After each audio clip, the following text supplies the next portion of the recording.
Today, I'm just coming back from the Super Bowl party. Okay, this Super Bowl party was held at the Wit Hotel, the rooftop, and some of my inspiration for this stream was actually deduced from some of the events that went on there. So today, I'm going to be talking to you about personal interest. Okay, so I'm going to tell you the story. So the WIT has this Sunday event that always occurs starting at 2 p.m. and it ends about 7 p.m. But because today is the Super Bowl, they went a little bit further than the Super Bowl, the regular hours. So they were going to stay open till the Super Bowl was over, which was about 10 p.m. So everybody was advised to show up at 2 or earlier. We had a table reservation. We had, me and my friends, we had one of the promoters tell us a day beforehand that it's recommended to show up before 4 o'clock, right?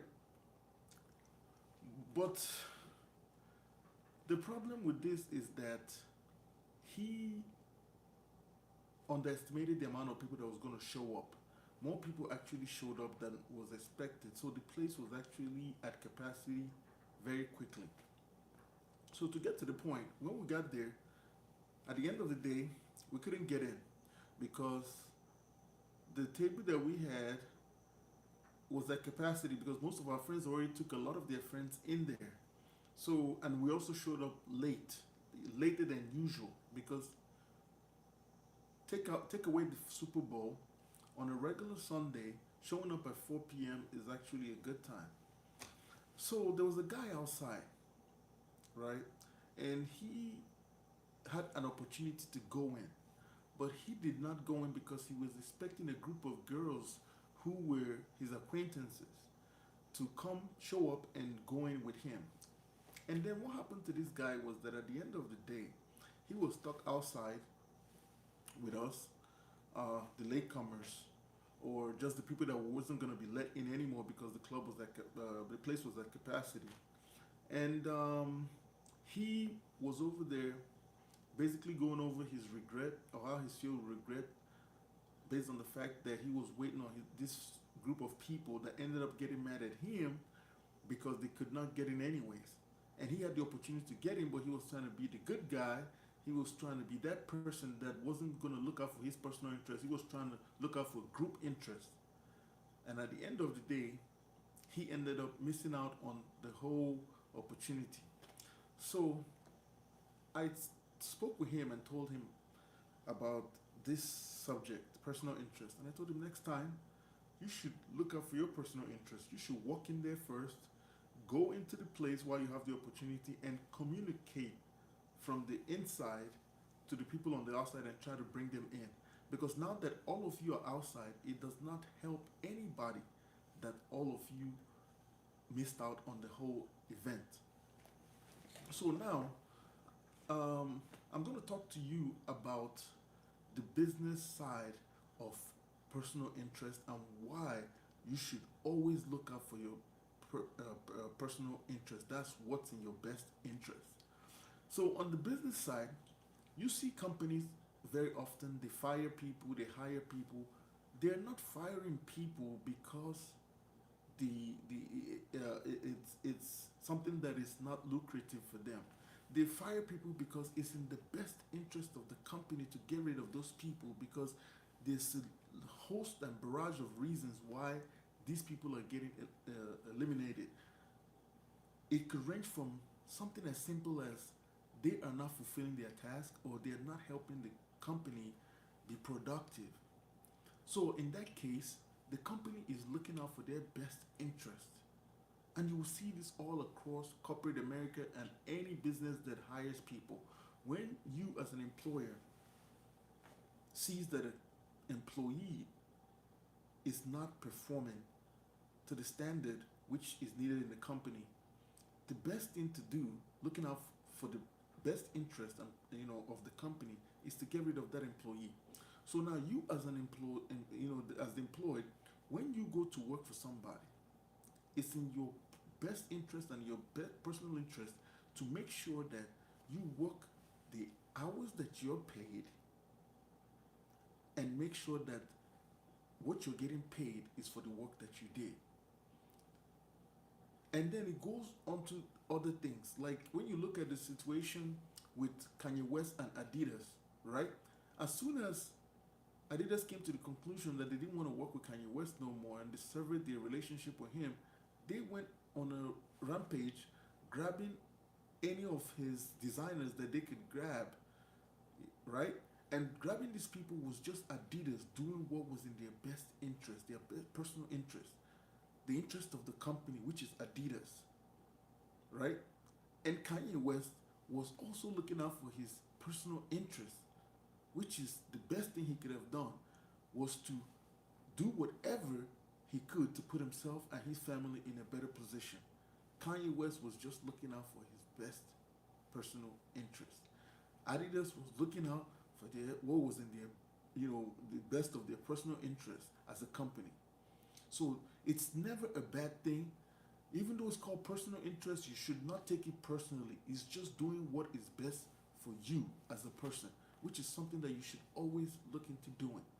When it comes to anything in life, the only way you could secure, or one of the only ways, because there could be situations where there's a win-win, but we all know that is in a very in a world where it's filled with fantasy that everybody walks away with the perfect situation. It's not always going to be that way. So that's why you have to step to the table.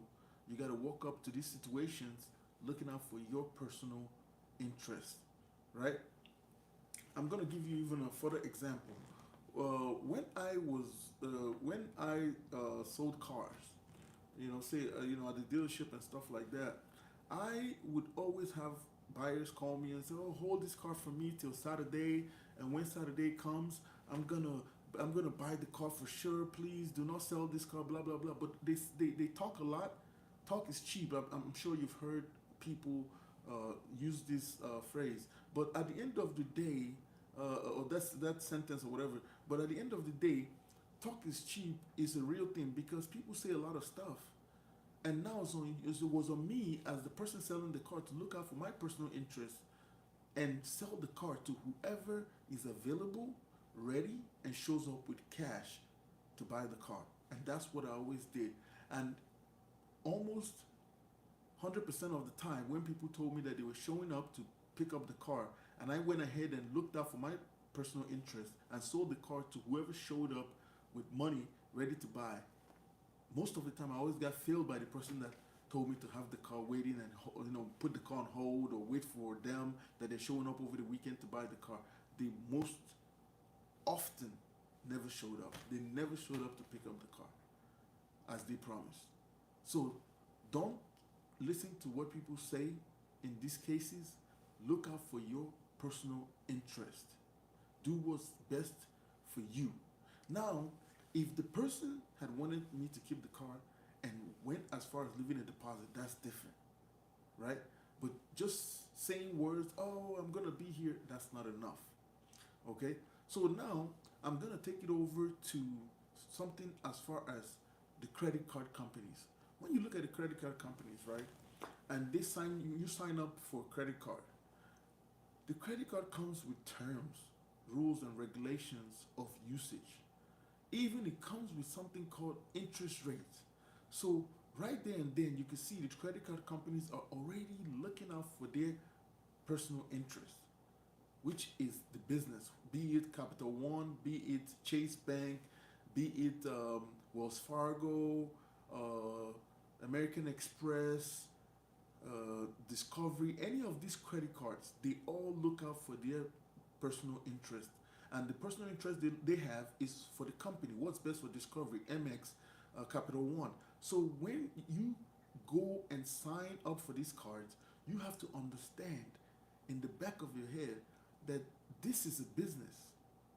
So you have to find a way to look out for your personal interest in the whole scheme of things, in the grand scheme of things. Whether it be you accumulating points and finding ways and devising, very clever ways to take advantage of what the credit card is offering, that's on you. That's to your benefit. But at the end of the day, do not make that mistake and think the credit card company is your friend or your neighbor or somebody. They're everything, but I can tell you one thing, they're not your enemy. The credit card company wants you to win. They want you to be able to pay their bills. They, of course, in their personal interest, they need to make some money off you. So now, in your personal interest, you have to make sure that that does not happen. It's in your best interest that that does not happen. Or at least, if it happens, it's on the minimal side. So that's in your personal interest. So don't take it personally that they're charging different percent, they charge you a high rate and stuff like they want to increase your credit limit or whatever. Do what is in your best interest, in your personal interest to get that credit limit increase.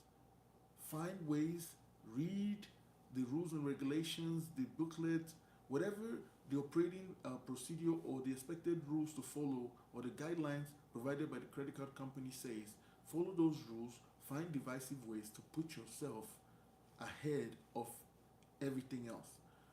Make sure that getting into this contract, you look out for your personal interest. Now, this brings me to my final point. Today's video is sponsored by myself. I'm a broker, and if you need to buy cars anywhere in the continental United States and abroad, please message me. You can reach me on Instagram at ChukwumaijemNwosu, and I can help you buy any car that you need at any of the available auctions in the United States. And I can help you arrange towing, transportation, and anything involved. For international buyers, I can help you organize shipping and have the car delivered to your respective countries. So message me and let me know. And once again, thanks guys for watching this video. I'll see you on the next one. Okay? Thank you so much.